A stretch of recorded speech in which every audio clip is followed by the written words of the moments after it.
এইভাবে কোনো লোক সুস্থ হবে না। একজন দেখান হইছে সুস্থ, এইভাবে একটা লোক, আপনি মানতেও পারবেন না। আবার এনে আইছেন, মানে এনে কি মজা করতে আসছেন যে ওষুধ খাইয়া বলে আপনি ভালো হইবেন? সবাইকে এই পৃথিবীতে দেওয়ার চেষ্টা করলে আপনি জান্নাত পৃথিবীতে হবে, আমি বলে দিলাম। তাহলে কোষ আমাদের ভালো আছে কিনা তার জন্য আমরা কয়েকটা পরীক্ষা করাই। আসসালামু আলাইকুম রহমতুল্লাহ। আলহামদুলিল্লাহ, আল্লাহর দরবারে লাখো কোটি শুকরিয়া আমরা জ্ঞাপন করছি যে মহান রাব্বুল আলামিন তিনি আমাদেরকে সুযোগ করে দিয়েছেন যে স্বাস্থ্য সংক্রান্ত কিছু আলোচনা করার জন্য আমরা আজকে এখানে একত্রিত হয়েছি এবং আপনারা অনেকে অনেক দূর দূরান্ত থেকে এসেছেন। সবাইকে আমরা শুভেচ্ছা জানাচ্ছি। একসময় তামিমের সেরা সময় ছিল, এখন নেই, এখন সে আবার অসুস্থ হয়ে পড়েছে। এখন আপনাদের যে সেরা সময়, তাইলে আপনারা সবাই ওই সময়টা কিভাবে ধরে রাখতে পারতেন বা এখনো চাইলে কিভাবে আপনাদের মানে আপনার যে সেরা হতে পারবেন, আপনার সেরা ভার্সন হতে পারবেন, এরকম কখনো ভেবেছেন যে আমি কিভাবে আমার সেরা ভার্সন হতে পারি? আপনারা কখনো? সুস্থ থাকা তো অবশ্যই সবার কাম্য, কিন্তু সুস্থ থেকে সুস্থতার ভিতরেও কেউ বেশি সুস্থ, কেউ পারফর্ম করে অনেক ভালো, আবার কেউ কোনো রকম সুস্থ, রোগ নেই তবে আছে, তবে হয়তো চলে আর কি, আছে না এরকম অ্যাভারেজ নাকি? বুঝেন নাই? তা আপনারা কি চান? মানে ওই অ্যাভারেজ সুস্থ হইতে, যদিও সুস্থ তো আপনারা নাই, সেটা গেল, আপনারা তো খুবই রোগী, সাফার করতেছেন, ওই পর্যায়ে চলে গেছেন। কিন্তু আমি আপনাদেরকে বলছি, রোগী হওয়ার তো কোনো প্রশ্নই আসে না। আপনি আপনার সেরা ভার্সনেই থাকতে পারতেন চাইলে, এখনো সম্ভব। কিন্তু সেটা কি ট্যাবলেট ক্যাপসুল খাইয়া? মানে এটা তো শিওর যে ট্যাবলেট ক্যাপসুল খাইয়া না। তাহলে তো ট্যাবলেট ক্যাপসুল খাইয়া সেরা হওয়া যাইতো নাকি, সেরা ভার্সন? তাহলে যে টিভিতে অ্যাড দেয় এটা খাইলে আপনি স্ট্রঙ্গার হবেন, টলার হইবেন, তারপর শার্পার হইবেন, তার মানে এগুলো মিছা কথা নাকি? ওইটা খাইলে আপনার স্পিড বাইরে, আপনি ছাদে চলে যাবেন 2 লাফ দিয়া, এটা মানে এগুলা ভুয়া নাকি? কিন্তু এই মিথ্যাগুলো আমরা মেনে নিছি নাকি? আচ্ছা আচ্ছা, তার মানে আমাদের চতুর্দিকে বেশি মিথ্যার হাতছানি নাকি? যে ওষুধ ভালোর জন্য, কিন্তু ওষুধ কেউ ভালো হচ্ছে না, তার মানে একটা চরম, এখানে একটা চরম মিথ্যা। কিন্তু সেটা মিথ্যাটা এত প্রতিষ্ঠিত যে সেটাই মানে যারা বলে তারা অনেক সম্মানিত নাকি? মিথ্যুকরা সমাজে সবচেয়ে বড় সম্মানিত। মিথ্যা নাকি ছাড়া বললে রাজনীতি হয় না, মানে রাজনীতিতে শেষ কথা বলে না, আজকে এটা কয়, কালকে ওইটা কয়, পরশুদিন এইটা কয়, এটা ঠিক আছে, মানে এইসব মিথ্যা আমরা মেনে নিতেছি। আর যে কথারও কোনো ঠিক নাই, সেইটাও আমরা মেনে নিছি, যে একটা লোকের কোনো কথার মিল নাই, আজকে এইটা কয়, কালকে এটা কয়, এইটা কয়, হ্যাঁ হলো বিশ্ব নেতা, ধরেন ট্রাম্প নাকি? হ্যাঁ, মানে সব মিথ্যুকদের আমরা মেনে নিছি না, সব বেঈমান, যার কথাবার্তা ঠিক নাই, আজকে এই কথা কয়, কালকে এই কথা কয়, মানে এইসব বেঈমানদের আমরা রেসপেক্টেড, তাই না? এখন আমাদের সন্তানরা শিখবে, তা আমাকেও এরকম হইতে হবে নাকি? আর একটা মিথ্যুক হইতে হবে? আপনারা চিন্তা করেন, যারা মিথ্যার হাতছানি দেয় তারা সম্মানিত, বড় বড় পাওয়ারফুল লোকজন নাকি? বলেন তো, আপনার বাচ্চা কি হবে? আর একটা মিথ্যুক? এটা ভেবেছেন কোনো দিন? এই যে যারা এই এতদিন ওষুধ খেয়েছেন সুস্থতার আশায়, সুস্থ কিন্তু হতে পারেন নাই, তার মানে এটাও এক ধরনের প্রতারণা, মিথ্যা আপনাদের সাথে ঘটেছে। যাদের ওষুধ চলবে, ওদের ওষুধ চলতে চলতে ওষুধ বাড়তে থাকবে, ওষুধ বাড়তে থাকবে, তারপরে অপারেশনে যাবেন, ইনসুলিনে যাবেন, ইঞ্জেকশনে যাবেন, কিন্তু আপনি যে অচল হবেন এতে কোনো সন্দেহ নেই। ওষুধের উন্নতি হবে, আপনার অবনতি হবে। রোগের উন্নতি হবে, মানে রোগ বাড়বে, অনেক রোগ হবে, অনেকগুলো হবে, হ্যাঁ, তো আর আপনার অবনতি হবে। তা এই যে এগুলো হচ্ছে রোগের উন্নতি করা, ওষুধের উন্নতি করা, কিন্তু রোগীর অবনতি। বিশেষ নয়, যারা এই পথে হেঁটেছে সবার একই অভিজ্ঞতা হবে। আর তাছাড়া একটু বিবেচনা করলে আপনি দেখবেন আপনার ফিউচার কি। বোঝা গেল? হ্যাঁ, এটা খুবই গুরুত্বপূর্ণ। তাহলে আপনারা সবসময় চেষ্টা করবেন যে আপনার নিজের যে ব্যক্তিত্ব সেটা যেন সততার সঙ্গে, আপনার কথা কাজে যেন মিল থাকে। এটাই হচ্ছে মিথ্যা থেকে বাঁচার উপায়। একটা মিথ্যা বললে 100টা মিথ্যা বলতে হবে ধামাচাপা দিতে, এবং এক এক সময় এক এক কথা বলতে হবে। কিন্তু সত্য সবসময় একই কথা বলতে পারবেন, রাত্রে ভালো ঘুমাইতে পারবেন, বিবেকের কাছে পরিষ্কার থাকবেন, 14 রকম বলতে হবে না, ঠিক আছে? ভয়ে থাকতে হবে না।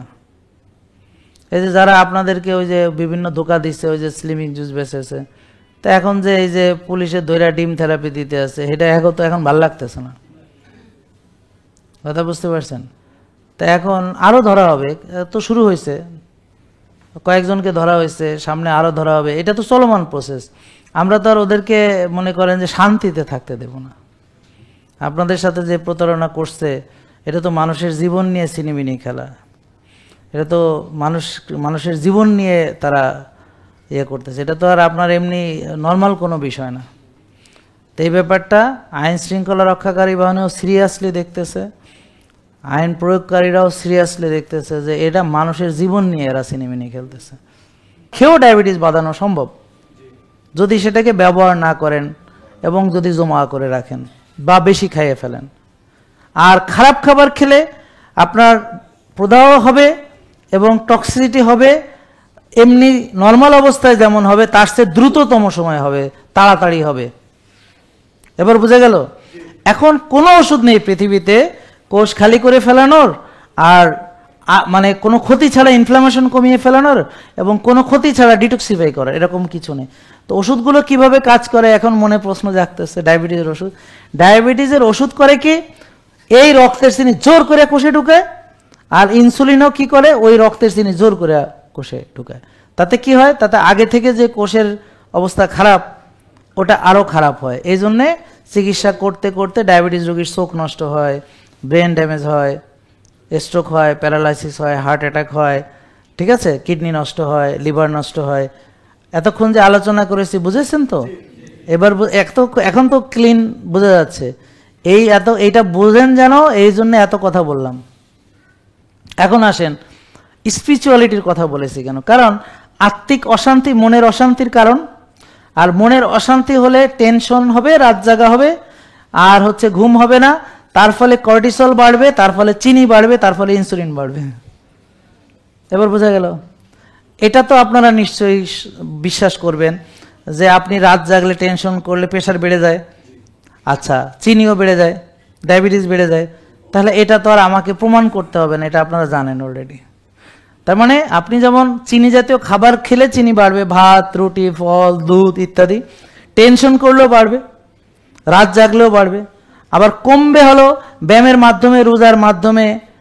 যেই খাবার খেলে চিনি বাড়ে না ওগুলো খাইলেন, যেগুলোতে প্রদাহ হয় না ওরকম অ্যান্টি অক্সিডেন্ট, অ্যান্টি ইনফ্লামেটরি খাবার খেলেন, যেমন হলুদ, যেমন গ্রিন টি, যেমন এই যে অলিভ অয়েল, কোকোনাট অয়েল।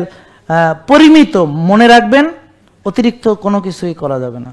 ঘি পরিমিত, ডিমের কুসুম বা মাছ মাংস পরিমিত। আমরা আপনাকে গরু খাসি সব খেতে দিব, কিন্তু পরিমিত, ঠিক আছে? এবং কার খাবার কেমন হবে তার কোষের অবস্থার উপরে নির্ভর করবে। এখন যার চিনি বেশি তাকে তো আর বেশি চিনি খাওয়ানো যাবে না, যার প্রদাহ বেশি তাকে তো ওই ধরনের খাবার একটু অ্যাভয়েড করে চলতে হবে। যার মনে করেন যে ইনসুলিন বেশি তাকে তো ইনসুলিন কমানোর জন্য তাকে খাবার দিতে হবে। যার ভিটামিন ডি কম তাকে তো ওই রকম ভিটামিন ডি বাড়ে এই ধরনের খাবার সাজেস্ট করতে হবে।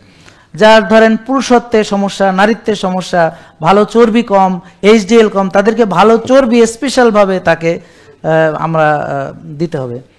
যার এরকম শুকিয়ে গেছে, মাসেল নেই, ওকে আবার ভালো প্রোটিন দিতে হবে।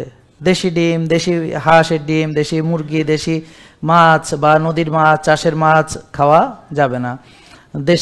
মানে দেশি গরু ছাগল, তো চাষের গরু ছাগল খাওয়া যাবে না। এগুলো সে খাচ্ছে, সে জিম করছে, ঠিক আছে, সে ওয়েট লিফটিং করছে, তার দিন দিন শক্তি হচ্ছে। হ্যাঁ, তো আস্তে আস্তে সে সুস্থ তো হবেই, বরং সে তার সবচেয়ে বেস্ট ভার্সন হবে। আমার কথা বুঝতে পারছেন? যেমন ভাই হয়তো সুস্থ আছে আমি জানি না, কিন্তু তার শরীরটা কেমন জানি, এখন যদি সে এরকম বলিষ্ঠভাবে হাঁটে তাহলে এটা তার বেস্ট ভার্সন হবে। তো সে হাঁটা চলার মধ্যে তার শক্তি সব ফুটে উঠবে, নাকি বোঝা গেল না? তাহলে আপনারা আপনাদের বেস্ট ভার্সন হতে চান, তো আপনি বেস্ট ভার্সন না হয়ে আপনি কি করলেন, আপনার ডিস্টর্টেড ভার্সন, আমার কথা বুঝতে পারছেন, মানে ডিজিজ ভার্সনে হয়ে গেছেন। এখন আমরা আপনাদেরকে কি করতে হবে, আগে ওই ডিজিজ অবস্থা থেকে স্বাভাবিক অবস্থায় এনে তারপর আবার আপনাকে মেন্টাল ট্রেনিং, বুঝতে পারছেন, শ্বাসের ট্রেনিং, শরীরের ট্রেনিং, মনের ট্রেনিং সব দিয়ে আপনাকে আপনার বেস্ট ভার্সনে আমাদেরকে নিয়ে যেতে হবে। এর জন্য আপনাকে নিজের দুর্বলতাগুলো আইডেন্টিফাই করে আপনি কোনটা নিয়ে আপনি আগে কাজ করতে চান সেভাবে আগান। আপনি আলোকিত মানুষ হবেন, ভালো মানুষ হবেন, you will be your best version, এবং আপনি সমাজে কন্ট্রিবিউট করতে পারবেন। আজকে আমি হয়তো কিছুটা হলেও পারছি, আপনাদের কি ধারণা আমি জানি না, তো আপনি আরও ভালো পারবেন, আমার চাইতে ভালো পারবেন। ভাই যে আজকে মেয়েরা তোমরা যারা ছোট, আজকে ছেলেরা যারা তোমরা ইয়াং, তোমরা আমার চেয়ে ভালো পারবে, কারণ তোমরা আরও কম বয়সে স্টার্ট করবে। আমরা তো অনেক পরে স্টার্ট করেছি বা বুঝি নাই, অনেক বছর তো ওষুধ দিয়েই চিকিৎসা করেছি, বুঝি নাই। তারপরে আস্তে আস্তে যখন বোঝার চেষ্টা করেছি, তারপরে কত বাধা, হ্যাঁ, আমরা যেন এটা বলতে না পারি, করতে না পারি, কত বাধা, স্বজাতিদের বাধা, বুঝতে পারছেন, অন্যান্য আমাদের কলিগদের বাধা, তারপর সমাজের প্রচলিত ধ্যান ধারণা, এটা একটা বাধা, বুঝতে পারছেন। তারপর আপনারা মানতে চান না, সেটা আরেকটা বাধা। আবার কেউ না জানেই মানা শুরু করে, এটা আরেকটা প্রবলেম। আর কেউ জানেও মানে না, এটা আরেকটা প্রবলেম। কেউ তার মন মতো মানে, এটা একটা প্রবলেম। আমার কথা বুঝতে পারছেন? হ্যাঁ, তো এরকম অনেক কিছু আমাদেরকে ফেস করেও আমরা এই কাজগুলো করে যাচ্ছি যে টাকার জন্য করছি না, কারণ দেখেন আপনাদের সবই বিনামূল্যে সার্ভিস দিয়ে দিচ্ছে, তো এটা টাকার জন্য না। আর সবচেয়ে বড় কথা হলো, আল্লাহ যেটুক টাকা দিয়েছে আমার খাওয়া পড়া চলাফেরার জন্য, আলহামদুলিল্লাহ বললেও কম বলা হবে, মানে কোটি কোটি বার আলহামদুলিল্লাহ বলতে হবে। তো এবং আমরা একজন ডাক্তার, আপনারা বুঝে নিই, সে কষ্ট করলে মোটামুটিভাবে তার চলাফেরা মতো টাকা পয়সা হয় একটা বয়সে গিয়ে, কি বলেন? আর আমার তো ডাক্তারি পাশ করছি 2000 সালে, প্রায় আফটার 25 ইয়ার্স, তো 25 বছর পরে কোন ডাক্তার একটা ভালো অবস্থায় থাকে না? আমার কথা বুঝতে পারছেন, বলেন? তো তার মানে এটা সামাজিক প্রতিপত্তির কথা বলেন, হ্যাঁ, খ্যাতি কথা বলেন, টাকা পয়সার কথা বলেন, ব্যাপারটা এগুলোর সাথে রিলেশন হলো এই যে আপনি ভালো হবেন। এখন আপনারা ইতিপূর্বে ভালো হইতে চেয়েও ভালো হওয়ার কোনো রাস্তা পাননি, এটা তো সত্য। অনেকে আমাকে এসে বলেছে যে আমি ওষুধ মুক্ত হইতে চাইছি, অনেক জিজ্ঞেস করছি, কিন্তু ডাক্তাররা বলে যে ওষুধ চলবে। একথা আমাকে অনেকে বলেছে। আমি ডায়াবেটিস বারবার জিজ্ঞেস করছি, স্যার ওষুধ থেকে কি বেরোতে পারবো না, এ কি কোনোদিন ভালো হবে না? কয় যে না, ওষুধ খেয়ে যান। তারপর যখন বেশি কথা মানে হয়তো কয় আপনি বেশি বুঝেন, বলে যে আপনি কি ডাক্তার, তো এভাবে ধমক দিয়ে বের করে দিয়েছে। এ কথা আপনাদের মুখে শোনা, এটা আমি বানায় বলতেছি না, আমাকে বলেছে অনেক রোগী, আপনারা অনেকে এসে আপনারাই বলেছেন। তার মানে আপনি পথ খুঁজছিলেন, সুস্থ হবেন, যিনি পথ প্রদর্শন করবেন তিনি উল্টা আপনার উপরে চড়া হয়ে গেছেন, যে আপনি কি ডাক্তার, আপনি বোঝেন, বেশি বোঝেন আপনি, এইভাবে এরকমও হয়েছে। তিনি পথ তো দেখেনই নেই, বরং আপনি বারবার যখন তাকে জিজ্ঞেস করছেন উল্টা আপনাকে ছেঁচা দিয়েছে। আর ওই ইনসুলিন দিয়ে তো গুতা মেরেছে, সেটা তো ঠিক আছে, আমার কথা বুঝতে পেরেছেন, সেটা তো নিয়মিতভাবে মারা হয়েছে। তো তাহলে এখন এই যে একটা আপনাদের উপায় দেওয়া হলো, আল্লাহ পাঠালেন একটা উপায়, এইটাকে যদি আপনি এখন আপনার ওই যে বললাম মন মানসিকতা, মাইন্ডসেট, এটাকে যদি আপনি অবহেলা করেন, এটাকে যদি আপনি সঠিকভাবে না মানেন, তাহলে এবার আপনাদের প্রতি আমার 10 বালতি সমবেদনা, বড় বড় বালতি, এছাড়া আর কিছু বলার নেই, যে আপনারা বঞ্চিত হলেন, আসলে আপনারা বঞ্চিত হলেন। কিন্তু মনে রাখবেন একটা কথা, আমাদের সময় প্রায় শেষ, শোনেন, ছোটবেলায় যখন আমরা আমাদের সন্তানদেরকে বলেছিলাম, মনে আছে, যে বাবা পড়াশোনা করো, এই শব্দ করেন না, পড়াশোনা করো। আমাদেরকে আমার বাবা মা বলেছিল বাবা পড়াশোনা করো। দেখেন আপনারাও এখানে অনেকে আছেন কি না? আপনারা যদি এখন অনেকে আফসোস করেন, তখন যদি ভালো করে আরেকটু পড়তাম তো আরেকটু ভালো হয়তো, কি বলেন? ঠিক আছে, আপনাদের আছে এই সমস্যা অনেকেরই আছে। এখন আপনার সন্তানকে আপনি সেটা শেখাইতে চেষ্টা করতে, বাবারে আমরা বুঝি নাই বাবা, তোমরা বোঝো বাবা, যদি না বোঝো তো আমাকে মতো তোমরাও একসময় আইসা পস্তাইবা, কথা বলেন না? কিন্তু আপনার বাচ্চাও বুঝতে চায় না, কিন্তু সেও যখন বাপ হবে বুঝবে। কি বলেন ভাই? আপনারা রুগী হলে বুঝবেন আমার কথাগুলো, আপনারা যখন ধরা খাবেন তখন আমার কথা বুঝবেন। যখন ওই যে অনেক ডাক্তার দেশে বিদেশে দেখায় ভালো হবেন না, আমার কথা তখন বুঝবেন।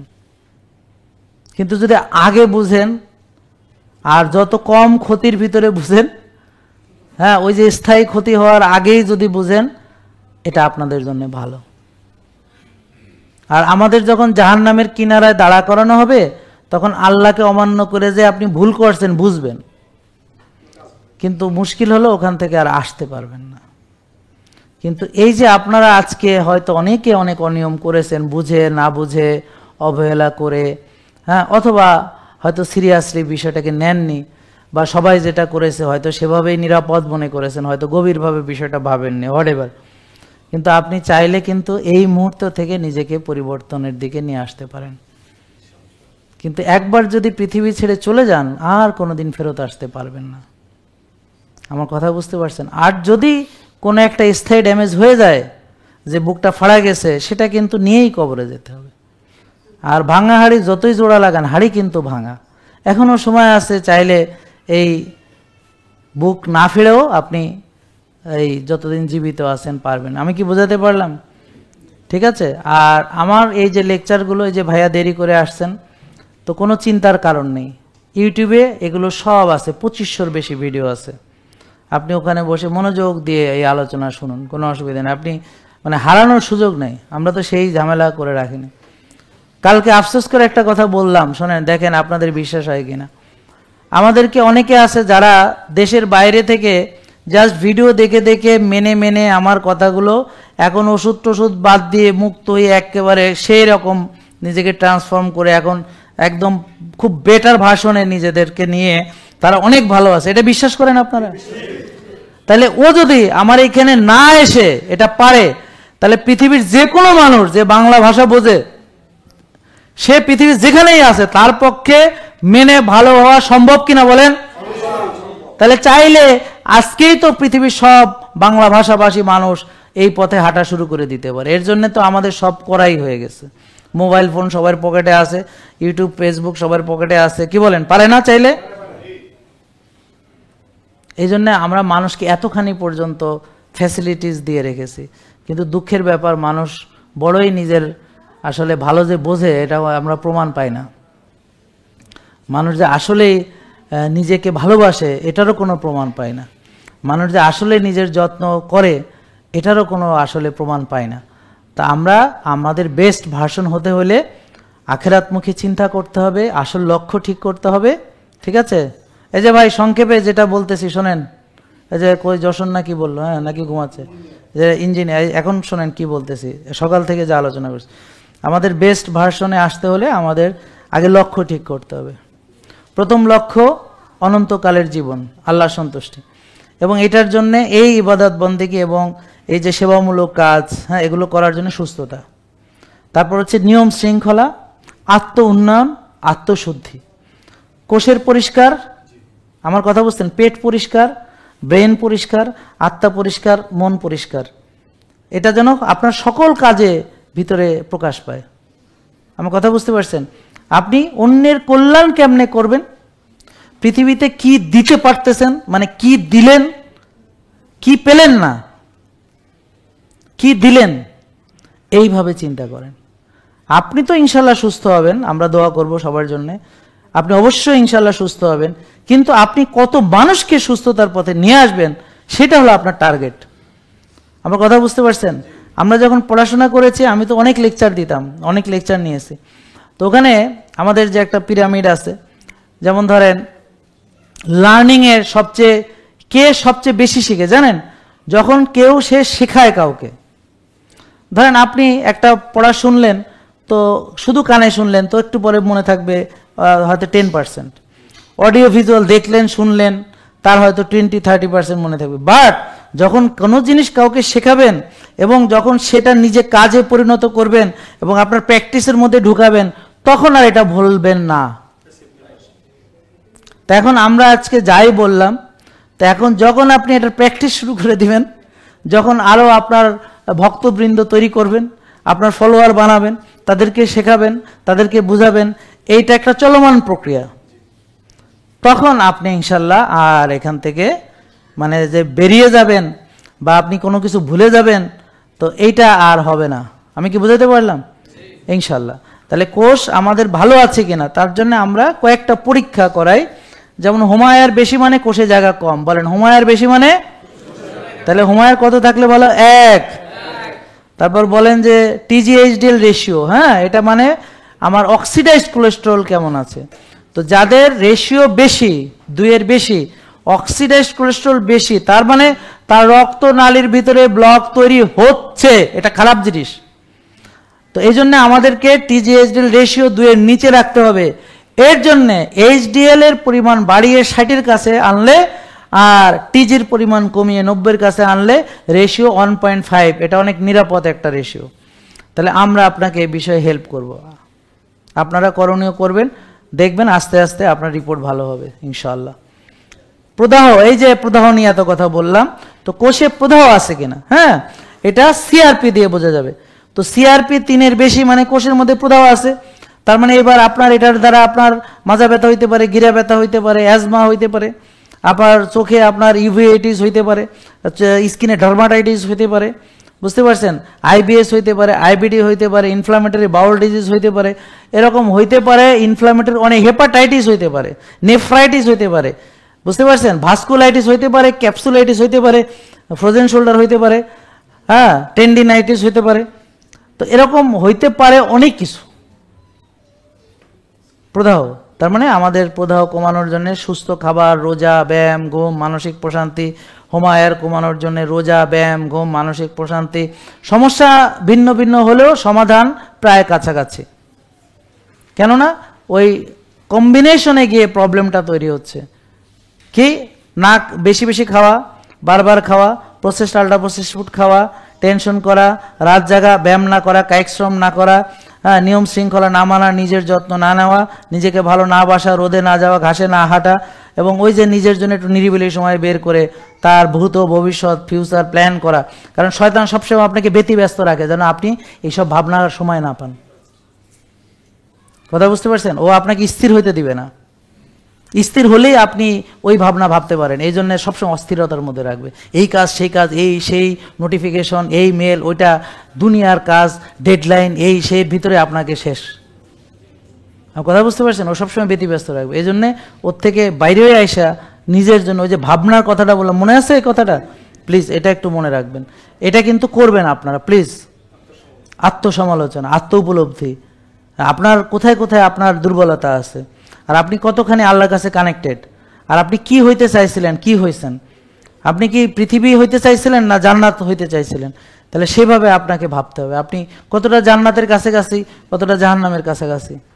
আমার কথা বুঝতে পারছেন? কতটা মানুষের কল্যাণমুখী, কতটা নিজের স্বার্থ অন্বেষী।